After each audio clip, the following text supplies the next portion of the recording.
Donabate is a church plant. It's a church plant of a vision of Malahide Presbyterian Church. It was one of the Celtic tiger towns where population was growing through the roof, and there was no church in that particular area. For, I suppose, 6 or 7 years it had been a home group, and then eventually 2 home groups running in the area, and that in fact formed the core of what became the congregation when we established in November 2010. Spent about 9 months getting to know Donabate, getting to know the people from Malahide who lived in Donabate, and after about 9 or 10 months of being here, we began to meet on Sundays. Really, it gave us a fantastic opportunity to go right back to first principles. What is it that Jesus wants his followers to do in Donabate so that people at Donabate can find out more about him? Certainly we had an idea that it's possible to have a slim, scaled down church meeting. In the run-up to establishing church here, an awful lot of people, in fact nearly everybody, when you said we're going to open up a church in Donabate, they said, oh, where is it? And until a few months before we started, we didn't actually know where we were going to meet. I know for some people, leaving traditional stone buildings of 50 or 100 years old somehow loses its spiritual value or impact maybe when they come into a community centre with that really is not much more than 10 or 15 years old.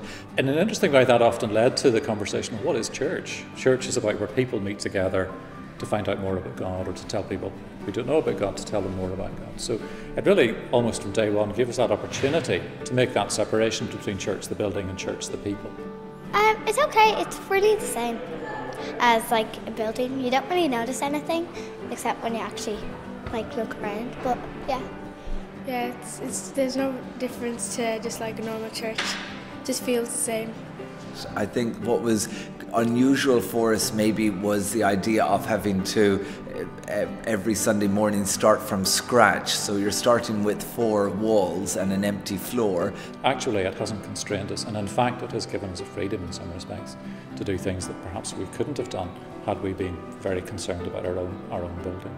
One of our encouragements is that with, I'm not sure, is it 20, 30 families at least anyway in the church, and quite a number of them are very active in schools, in the community, in sports clubs, etc. And quite a number of folk in the church are involved in midweek Bible study activities. And then on a more ad hoc basis, but on an active basis, we are attending to making sure there are opportunities for women to get together, for men to get together, and then for the few teenagers that are here to get together. So we are active, but maybe just don't have any branded or named organisations or events that are underway every week.